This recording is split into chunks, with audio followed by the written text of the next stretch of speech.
Hello everyone, do not spend a single Primogem on the current banner. If you think your account is ready for the future, version 6.3 is about to prove you completely wrong. We aren't just getting new characters, we are getting an entirely new combat system that makes everything you know about meta obsolete. We are staring down the barrel of what might be the biggest Lantern Rite update in Genshin Impact history. Usually, the X3 updates are massive because of the festival, but this year, HoYoverse is doing something different. They aren't just giving us fireworks and a free 4-star character.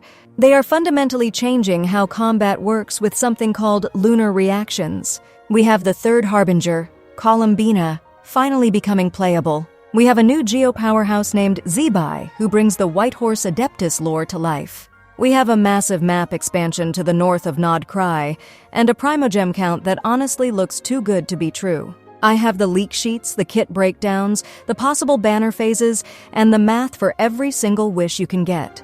Let's break down exactly why version 6.3 is going to drain your wallet. Looking for the best way to recharge in Genshin Impact? Loot Bar is the smarter choice. It works exactly like the in-game top-up, but it's way more affordable. New users get 10% off with the link in the pinned comment, and users can receive an additional 5% discount coupon. Loot Bar also has special deals on crystal packs, including the 6480 bundle, and even an all-in-one package with everything you need. See this? The regular $100 pack only costs $80 on Loot Bar. The process is simple and secure. You don't need your password or login. Just enter your UID, pick your server, choose your pack, and your crystals are delivered in seconds. Players around the world trust Loot Bar because it's fast, safe, and affordable. So don't waste your money. Click the link in the description or pinned comment and start saving on your top-ups today. Loot Bar, safe, fast, and way more affordable. Now, for a quick reminder about the new giveaways. Both of the 6480 Genesis Crystals giveaways are active right now and will stay open until December 31st. I'll be announcing the winners on January 1st. As always, these are part of the monthly giveaways we do here on the channel, so if you haven't joined yet, make sure you do. All you need to do is be subscribed, watch all the videos, and comment your UID and region. 2 winners will be picked soon, so don't miss your chance. Alright, before we break down the kits, we need to talk about the banners because the leaks for the 6.3 phases just changed, and honestly, they are absolutely diabolical. HoYoverse knows exactly what they are doing to our wallets. Phase 1 is going to be the Lunar Meta kickoff. We have the debut of Columbina, the 5-star Hydro Catalyst. But running right alongside her is the rerun for Inefa, our favorite Electro Polearm user from Nod Krai. This pairing is not an accident. Inefa is the premier enabler for Lunar Charged Reactions. Putting her on the same banner as Columbina means Phase 1 is a complete plug-and-play team package. You pull Columbina to create the reactions, and you pull Inefa to drive them. Plus, we are also expecting the new 4-star Geo Polearm, Iluga, to show up here. Iluga is basically the dedicated support for Crystallize, so if you snag him, you are already halfway to building a team for the second half. Phase 2 is where the heavy hitters land. We have the new 5-star Geo Sword user, Zibai, the White Horse Adeptus, and running with her is the Hydro Sovereign himself, Nouvellette. This is a brutal choice. Zibai is the savior of offensive Geo, finally making Crystallize do damage. But Nouvellette, he is still the king of the Abyss. If you don't have him yet, Phase 2 is going to be incredibly tempting. But be warned, Zibai wants those new Lunar Crystallize mechanics, so she might want teammates you pulled in Phase 1. Basically, Phase 1 is for the reaction lovers, and Phase 2 is for the raw damage enthusiasts. Choose wisely. Let's start with the main character.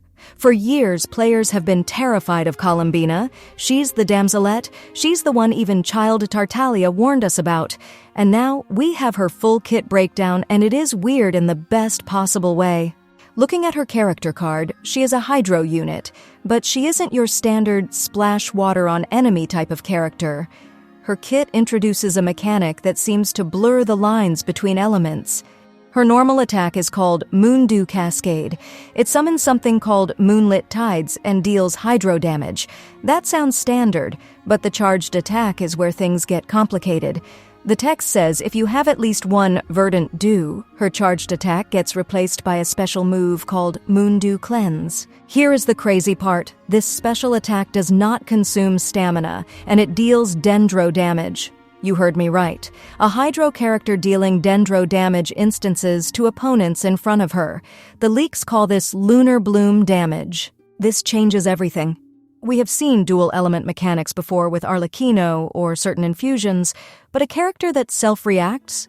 That bridges the gap between Hydro and Dendro without needing to swap characters? That is insane. It means her team compositions are going to be incredibly flexible. You might not even need a dedicated Dendro applicator if she can trigger her own blooms. Her stats show she ascends with crit rate, sitting at a base 19.2%. Her base attack is on the lower side at 96, but her HP is massive at 14th, 695. This screams HP scaler. If you are building her, you are likely looking for HP percentage, crit, and elemental mastery. To go with this confusingly powerful kit, we have her signature weapon, Nocturne's Curtain Call. The stats on this catalyst are disgusting. It has a low base attack of 542, but it makes up for it with a massive 88.2% crit damage substat. The passive ability perfectly explains how she works. It grants a flat HP increase of 10% to 18%, depending on refinement. But the trigger condition is key. After triggering Lunar Reactions or dealing Lunar Reaction damage, the character restores energy. This confirms that Lunar isn't just flavor text. It's a new combat tag. The weapon also gives a buff called Bountiful Sea's Sacred Wine. This increases max HP even further up to 22% and increases the crit damage of that Lunar Reaction damage by a whopping 60% at base refinement. So Columbina is an HP-scaling, energy-hungry monster who wants to trigger these new reactions to nuke enemies with crit-boosted bloom damage. Now, if Hydro and Dendro weirdness isn't your thing, maybe you like yellow numbers. Let's talk about Zibai. Zibai is our new Geo 5-star. Looking at her splash art, she has that elegant, Adeptus-like vibe. Her stats are very telling. Her base attack is 225, which is decent, but look at that defense. 957. That is incredibly high for a base stat. She ascends with crit damage, hitting 38.4% at max level. Now her weapon reveals her role. Her signature sword is called Light-Bearing Moonshard. Like Columbina's, it has 542 base attack and 88.2% crit damage. The passive increases defense by 20%. And here is the new mechanic again. For 5s after the equipping character uses an elemental skill, damage dealt by Lunar Crystallize reactions is increased by 64% at Refinement 1. Lunar Crystallize. For years, Geo has been the yellow physical damage element. Crystallized shields were basically useless paper-thin garbage that we ignored. But Lunar Crystallize implies these shields might actually do damage, or perhaps explode. Zibai seems to be the key to unlocking an offensive Geo-reaction playstyle that isn't just mono-Geo with Itto and Goru, or nukes with Navia. If this works how I think it does, Zibai turns those little crystals on the floor into landmines. To support these two, we have 2 new artifact sets in 6.3. First is Moonlit Offering Silver Crown. The 2-piece set gives Elemental Mastery plus 80. The 4-piece set is where the meta shifts. When the character is off-field, Lunar Reaction damage is increased by 20%. It mentions a moon sign level, and if you hit Ascendant Gleam, that damage bonus jumps to 40%. This looks like the dedicated set for Columbina if you play her as a sub-DPS, or perhaps for an off-field Electro unit triggering hyperblooms in this new lunar system. The second set is Ballad of Love and Lament. The 2-piece is standard. Attack Paul Pun's 18%. The 4-piece is interesting. When you hit an opponent with basically anything, normal, charged, skill, or burst, you gain Blessing of Pastoral Winds, which buffs attack by 25%. But if the character has completed Witch's homework, the buff evolves into Resolve of Pastoral Winds, which also buffs crit rate. This seems like a great set for the Hexerai characters that got buffs on this version 6.2. We are finally heading north. The map expansion covers the northern part of Nod Krai. Looking at the leaked map image, specifically the Valley of Falling Stars, it looks incredible. It's a coastal region with a long shoreline and scattered islands to the east. The topography looks vertical, with high cliffs bordering the ocean. There are waypoints scattered along the ridge and down on the beach. This isn't a small area. It connects the current map to the vast ocean, and given the lunar theme of the patch, I'm betting this area has high tides and low tides mechanics, similar to what we saw way back in Inazuma, but likely more complex. You're going to need materials to level up these new characters, and that brings us to the new boss, the Lord of the Unknown Depths, Whisperer of Nightmares. This thing looks terrifying. It's a quadrupedal beast, dark purple and black with glowing violet spikes. It looks like a corrupted Vishap or something straight out of the abyss. The drop rewards include the usual gems, but specifically the Electro, Amethyst, stones. Wait, Electro stones? Columbina is Hydro. Zibai is Geo. This boss drops Electro gems. This suggests that maybe there is an Electro character coming, or one of the new characters uses a secondary element for Ascension. Or, and this is my theory, this boss is actually for a character coming in 6.4 or 6.5, and our current duo uses materials from an existing boss or a second boss not pictured here. Okay, put the lore away. Let's talk about the economy. This is what you actually care about. Can you afford Columbina? According to the leaked 6.3 rewards breakdown, the total Primogem count is staggering. If you are a free-to-play, F2P player, you are looking at approximately 14,540 Primogems. Plus, the shop reset and events give you about 17 intertwined fates. That totals up to 107 pulls. Let me repeat that, 107 pulls for free. That is a guaranteed 5-star, and if you win the 50-50, you are well on your way to a weapon or a second character. If you have the Welkin Moon, that number jumps to about 131 pulls. If you buy the Battle Pass and Welkin, you're sitting at nearly 140 pulls. Where is all this coming from? The Lantern Rite event alone is giving 1,600 Primogems and 10 fates. The new map exploration is estimated at 1,850 Primogems.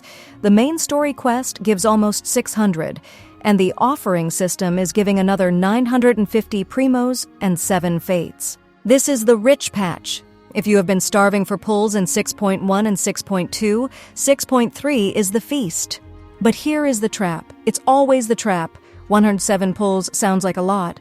But look at what is on the table. You have Columbina, you have Zibai, you have 2 cracked weapons with 88% crit damage. The problem isn't, do I have enough to get a 5-star? The problem is, which 5-star is necessary for my account? With the introduction of Lunar Reactions, Lunar Bloom and Lunar Crystallize, the meta is shifting. Old characters might not synergize with these new mechanics. If you skip Columbina, are you locking yourself out of the strongest team archetype for the next year? Remember when Dendro came out? If you skipped Nahida or Nilu, you missed out on the easiest content clearing teams in the game. Columbina feels like that moment all over again. She isn't just a DPS, she is an enabler for a whole new damage type. Now look at this. For years, Dottore has been the guy running the show from behind the curtains. He messed up Scaramouche, he experimented on children in the lore, and he burned the Irminsul tree just to prove a point. He is easily the most evil character in the game, and we finally have the screenshot proving he is our next weekly boss. Just look at the design in this leak. This isn't the Dottore we saw in Sumeru talking to Nahida. This is him in full combat mode. If you look closely at the image, he's surrounded by these floating mechanical segments. They almost look like pieces of a crescent moon, glowing with that bright, clinical neon blue. It gives off a very specific vibe. It's not just cryo, it looks like raw energy. Now, why does this matter? Because weekly bosses in Genshin always tell us where the story is going. When we fought Signora, it was a tragedy. When we fought Scaramouche, it was about him trying to become a god. But Dottore doesn't want to be a god. He wants to break the gods. So what should you do? The map looks beautiful, the boss looks cool, and the rewards are generous. But the real value here is the power creep contained in those text descriptions. A Hydro unit that ignores energy issues and deals Dendro damage. A Geo unit that turns defense into offensive reaction damage. Version 6.3 isn't just a content update, it's a system update. It's rewriting the rules of the elemental reaction system. If you are sitting on 50 pulls right now, you need to start grinding every single chest you have missed. Do your hangouts, finish your achievements. Because you do not want to be the person watching everyone else have fun with Lunar Crystallize while you are stuck playing standard national team for the 4th year in a row. The hype is real, the leaks are solid, and the Primogem count is high enough to give you hope, but low enough to force you to choose. To wrap this up, version 6.3 brings Columbina, Hydro-Dendro Hybrid, Zibai, Offensive Geo, a massive coastal map expansion, and over 100 free pulls. The new lunar mechanics are going to shake up the tier lists, and the weapons are some of the best we have ever seen. Lantern Rite is back, and it's bringing the big gems. Thanks for watching, and I'll see you in the next one.